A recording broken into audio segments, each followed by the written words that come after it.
j'espère que vous allez bien. On se retrouve avec une nouvelle petite vidéo. Aujourd'hui, on fait un Get Ready With Me. On se prépare ensemble. Ensemble, on va recréer ce magnifique make-up qui est très frais, très lumineux. Super simple et super rapide à faire. Même au niveau des yeux, j'ai utilisé que des produits teints et je vous montre également comment poser vos demi-faux-cils. Comme d'habitude, j'attends vos retours en commentaire, si vous avez aimé, si vous avez des questions, etc. Et je vous laisse avec le début de la vidéo.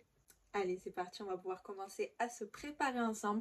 Donc là, j'ai mis mes petits patchs contour des yeux. Ils viennent de chez Normal. Ceux-là, ils sont vraiment trop mignons. Ils sont roses à paillettes. Mais déjà, ça me fait trop du bien parce que j'ai très peu dormi la nuit dernière. Donc ça rafraîchit, ça raffermit, ça lisse. C'est trop bien. Le temps que vous faites vos yeux et tout, ça soulage. Ne faites pas attention au bazar derrière. Je dois préparer ma valise du coup. J'ai déjà mis en place mes petits outfits que j'allais prendre. Donc ça va rester comme ça pour l'instant. Du coup, c'est parti, on se prépare ensemble. Comme je vous ai dit, rien de spécial.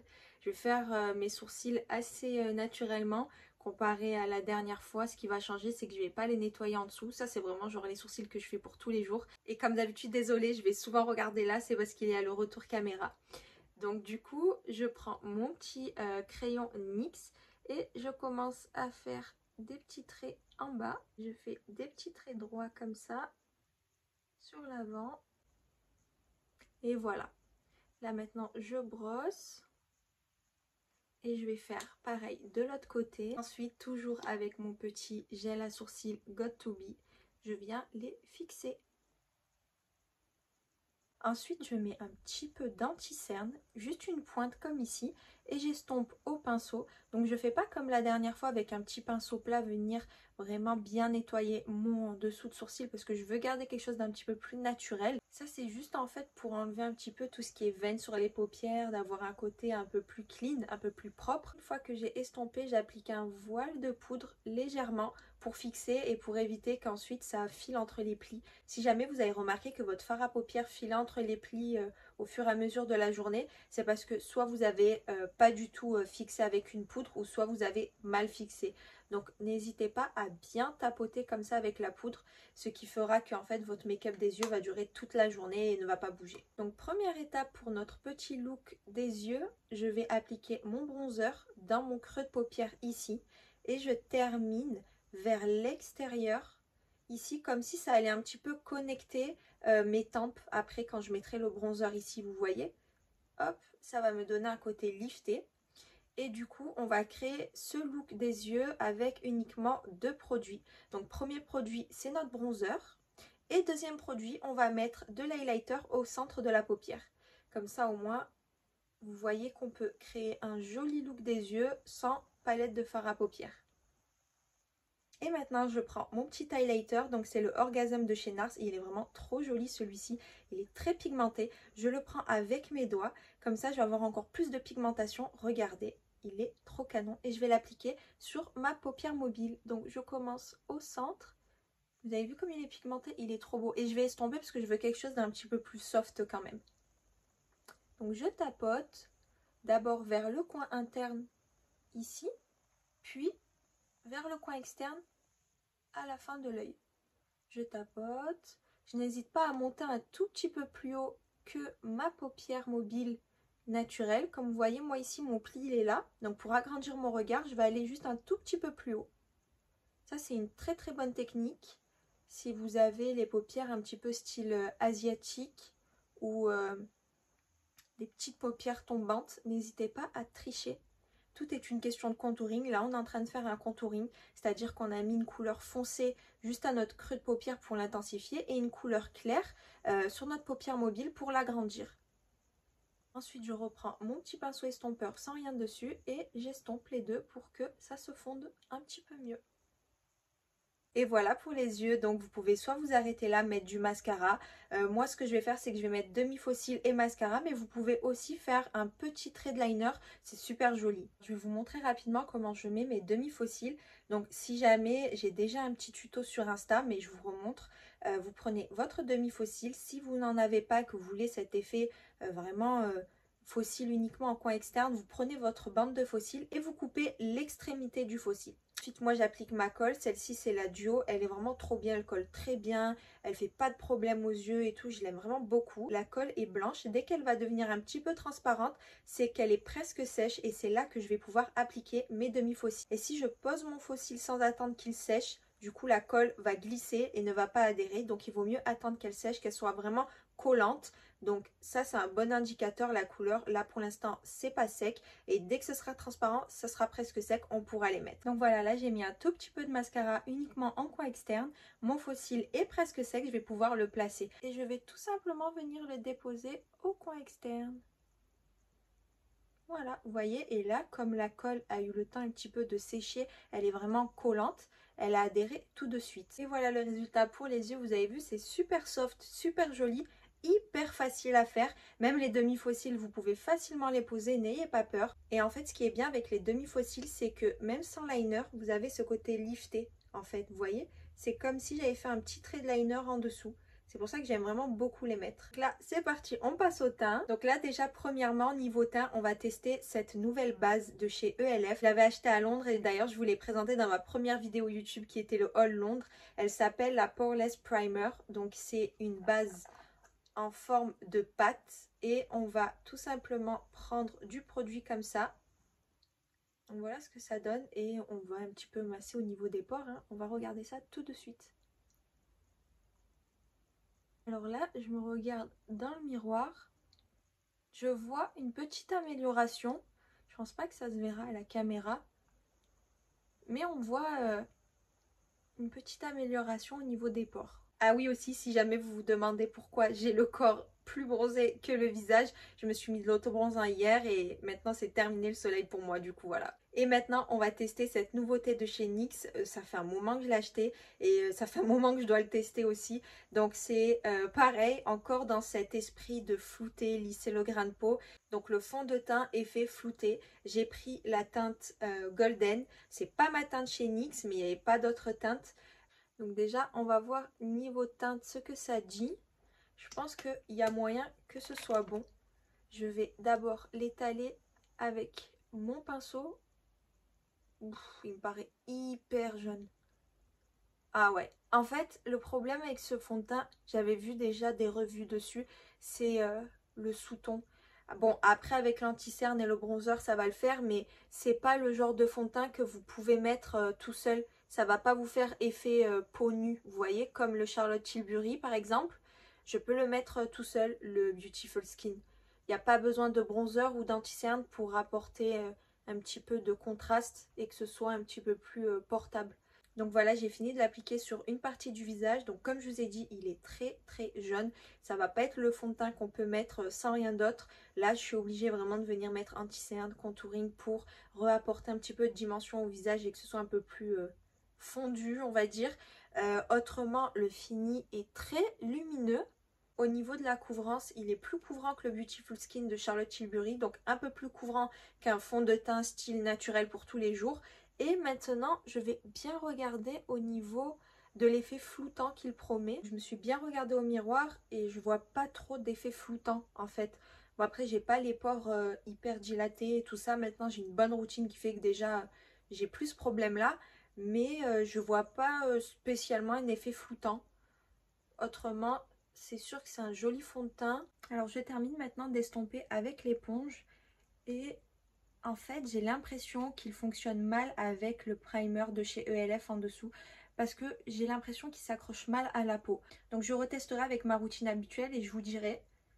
Bon, du coup, maintenant qu'on ressemble à un Simpson, on va venir mettre de l'anti-cerne. Donc j'utilise encore une fois le faux filter de chez Huda Beauty et je pensais pas un jour trouver un anti-cerne qui me fera lâcher le Born This Way, mais celui-ci... il est vraiment spécial, hein. Je l'applique sur le côté du nez, sur le dessus et ici. Et pendant que je laisse sécher mon anti-cerne, j'applique aux zones de contouring mon petit bronzer en stick de chez Milk Makeup. En fait, ce que j'aime trop avec ce bronzer stick, c'est déjà sa formule. Il est hyper crémeux. Regardez comme il s'estompe super facilement. La couleur, elle est vraiment parfaite. Il tient toute la journée. Il va pas faire un effet un petit peu boue, vous voyez, sale. Des fois, il y a des bronzers qui font cet effet-là. J'en suis sûre, vous voyez ce que je veux dire. Et bien, celui-ci fait vraiment, vraiment pas du tout ça. C'est pour ça que je l'aime trop. Pour estomper mon contouring, j'ai utilisé ce pinceau de chez Glam by Maja. Et là, maintenant, pour estomper mon anti-cerne, j'utilise celui-ci de chez Sephora. C'est le 52. Je commence par estomper ici, juste en dessous de mon coin externe. Et pour le reste, je prends mon éponge.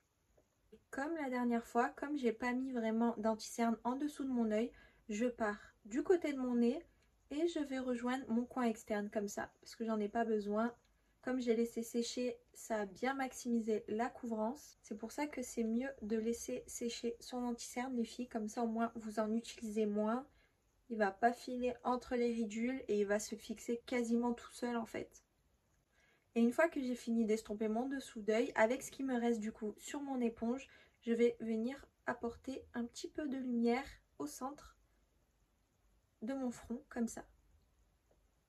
Et un petit peu ici. Et si jamais vous avez l'impression qu'avec votre contouring vous êtes allé un petit peu trop bas, avec ce qu'il reste d'anti-cerne quand vous avez fini d'estomper, vous repassez un petit peu comme ça et ça va nettoyer votre contouring. Et maintenant, on va tester un nouveau blush en crème. J'ai trop hâte de le tester, celui-ci. C'est une couleur incroyable. Donc, c'est un blush crème de chez Doll Beauty. Et regardez-moi cette couleur sublime. Oh, magnifique. C'est la teinte Let's Get Wavy. Il est trop canon. J'ai trop hâte de le tester. Pour l'appliquer, ce que je vais faire, c'est que je vais reprendre mon petit pinceau estompeur. Et je vais tapoter comme ça. Je ne sais pas du tout si c'est bien pigmenté ou pas. Donc, on va y aller doucement. N'hésitez pas, quand vous tapotez, à regarder un petit peu ce que vous arrivez à prendre sur votre pinceau avant d'appliquer. Et c'est parti. Ouh. Oh là là. Et il est canon. En fait, il me fait vraiment penser au Happy de chez Rare Beauty. Mais avec un petit peu de corail en plus. Il est trop beau. Là, je l'ai appliqué en haut de ma pommette entre mon bronzer et mon anti-cerne. Et j'estompe en tapotant vers le haut et vers ma tempe. Là, vous savez c'est quoi le problème? C'est que je vais pas réussir à m'arrêter. Là, maintenant, je reprends mon petit pinceau estompeur et je vais estomper la ligne que vous voyez ici, qui est entre le blush et l'anti-cerne, pour que les deux couleurs se fondent. Vous pouvez également reprendre votre Beauty Blender. Et voilà ce que ça donne une fois bien estompé. Vous voyez, on n'a plus cette marque, cette démarcation qu'on avait avec le blush et l'anti-cerne. Pensez toujours à vraiment bien estomper. C'est la clé d'un beau maquillage et d'un maquillage réussi. C'est d'être estompé, qu'il n'y ait pas de ligne, qu'il n'y ait pas de démarcation. Comme ça, votre maquillage est aussi beau en photo qu'en vrai. Et maintenant, il est temps de fixer notre maquillage avec de la poudre. Donc, pensez bien à chaque produit liquide ou crème que vous appliquez sur votre peau, automatiquement il va falloir un peu de poudre pour fixer ça. Autrement ça ne va pas tenir, ça va bouger et puis ça va pas rester quoi. En gros vous allez perdre tout le travail que vous avez fait au niveau de votre teint. Et du coup pour mon anti-cerne je vais utiliser la poudre Easy Bake de Huda Beauty en teinte Cherry Blossom. C'est celle que je vous avais présentée. Pour moi c'est la plus lumineuse des poudres libres. Elle vous laisse un dessous d'œil magnifique, bien lumineux, juste sublime. Et bien sûr avec une petite houppette, comme je vous ai dit c'est fini le pinceau, surtout pour le dessous d'œil les filles, vous allez avoir un rendu flawless, vraiment nickel, airbrush grâce à la houppette, donc prenez une houppette. Moi celle-ci elle est trop cute, elle vient de chez Shein, et d'ailleurs si jamais vous voulez la choper vous aussi, vous avez le lien dans ma précédente vidéo, le haul Shein. Alors je sais que le packaging Huda Beauty n'est pas le plus pratique, mais j'ai une petite technique pour vous. Vous la mettez à l'envers comme ça, bien sûr vous gardez bien la main ici sur le couvercle et vous allez taper 3 fois. Et là ensuite vous allez avoir assez de poudre pour poudrer sans en mettre partout. Donc ça y est, j'ai prélevé de la poudre libre sur ma petite houppette. Avant de poudrer, toujours re-estomper les filles, parce que depuis tout à l'heure je vous parle, l'anti-cerne a pu filer entre les ridules. Donc je regarde vers le haut et je repasse un petit coup d'éponge pour bien estomper, pour être sûr que tout est à sa place, afin que je ne fixe pas en fait un produit qui a déjà filé. Et maintenant je peux venir appliquer ma poudre libre en tapotant sur toute la zone où j'ai appliqué mon anti-cerne. Et je garde bien le regard vers le haut pour toujours avoir mon dessous d'œil bien lisse. Vous voyez la différence entre poudré et non poudré? C'est trop joli. Ensuite je prends mon bronzer, donc moi c'est le Fenty Beauty en teinte Caramel Cutie et un petit pinceau angle comme ça. Celui-ci c'est un de chez Morphe. C'était dans un kit, du coup il n'y a pas de numéro. Mais vous prenez n'importe quel petit pinceau angle. Et je vais tout simplement venir appliquer de la poudre exactement aux endroits où j'ai appliqué tout à l'heure mon contouring stick. Ensuite pour le nez, je prends un petit pinceau angle et je viens prendre un tout petit peu de matière et je fais un petit contouring du nez. Je pars sur la fin de mon sourcil comme ça et je fais un trait jusqu'au bout. Et vous faites pareil de l'autre côté et il faut que ce soit bien droit. Ensuite, je prends mon blush poudre et pareil, je vais l'appliquer exactement au même placement que j'ai appliqué mon petit blush crème tout à l'heure. Avec le pinceau blush de chez Glam by Maja et je viens tapoter. Donc ça, c'est vraiment mon blush préféré. D'ailleurs, je vais bientôt voir la fin du blush là, mais il est trop canon. Donc là, la tendance avec le blush en ce moment, c'est vraiment de venir l'estomper jusqu'en dessous de l'œil. Vous voyez ? Et maintenant pour finir, je vais appliquer mon highlighter. Donc pour ça, je prends le petit pinceau highlighter de chez Glam by Maja. Hop, il est comme ceci. En fait, il ressemble vraiment à un pinceau estompeur pour les yeux, mais en plus grand. C'est le type de pinceau parfait pour appliquer votre highlighter et ensuite l'estomper pour pas que ça vous fasse le trait et la barre d'highlighter, vous voyez. Je prends un petit peu de mon highlighter de chez NARS, toujours le même que j'ai utilisé au niveau des yeux. Et je vais l'appliquer comme ça, vous voyez. Et là, je l'estompe. Ensuite, avec un petit pinceau tout précis comme ça, j'en mets un petit peu sur le bout du nez et ici au centre. Puis, je vais en mettre en coin interne pour vraiment illuminer et ouvrir le regard. Vous voyez, ça fait vraiment toute la différence. Et là, j'ai envie d'illuminer un tout petit peu plus mon dessous d'œil. Donc pour ça, je prends la poudre Flormar. Je ne connaissais pas du tout la marque, je l'ai achetée sur Marrakech, mais vous avez plusieurs sites qui le vendent en France. Et franchement, elle est hyper pigmentée. Vous voyez, elle est vraiment bien blanche. Je l'applique avec un petit pinceau de chez Glam by Maja encore. Et je vais venir tapoter et le mettre vraiment comme un petit triangle ici. Comme si je remettais exactement où j'avais placé mon anti-cerne du début, vous vous souvenez? Et ça va m'illuminer un tout petit peu plus mon dessous d'œil. Elle est vraiment trop bien cette poudre parce qu'elle n'est pas épaisse. Ça fait que même en finition, quand vous voulez apporter des points de lumière comme ça ne va pas vous donner une couche en plus. C'est juste en fait de la couleur. Et voilà, regardez la différence entre ce côté et celui-ci. Il n'y a pas photo. Pour finir, je vais appliquer ma brume fixatrice, donc pour moi la meilleure, celle de Charlotte Tilbury. Et en fait, l'astuce avec ça, c'est vraiment de se noyer avec et de sécher tout de suite. C'est-à-dire, si vous mettez 2-3 pchites et vous laissez comme ça va pas faire grand-chose. Mais si vraiment vous mouillez bien votre visage avec et que tout de suite après vous séchez, ça va vraiment figer votre maquillage et là, vous verrez, ça ne bouge pas. Maintenant que nous avons fini, on peut passer aux lèvres. Donc avant de faire mon crayon à lèvres, je matifie mon contour des lèvres avec ma petite poudre juste pour que le crayon à lèvres tienne toute la journée. Même si je vais manger, je vais boire, je vais parler, il va jamais baver parce que justement j'ai matifié avant. En contour des lèvres, je vais utiliser le Iconic Nude de Charlotte Tilbury. Il est vraiment trop bien celui-ci. Donc je commence avec la lèvre du haut. Et ensuite la lèvre du bas. Et ensuite, une petite astuce que j'aime bien faire, c'est prendre un petit peu de mon blush liquide, bon là en l'occurrence c'est un blush crème, et le mettre un petit peu au centre des lèvres. Donc vous tapotez comme ça, et une fois que vous avez bien estompé, vous appliquez un petit peu de gloss par-dessus. Ça fait un rappel de couleur avec votre blush et ça donne un côté super frais. Et voilà les filles, j'espère que ce petit Get Ready With Me vous aura plu. Moi en tout cas j'aime beaucoup ce genre de maquillage qui est super lumineux, frais. On voit que la fille elle est maquillée, on n'a pas l'impression qu'elle a mis une tonne alors que c'est pas trop le cas.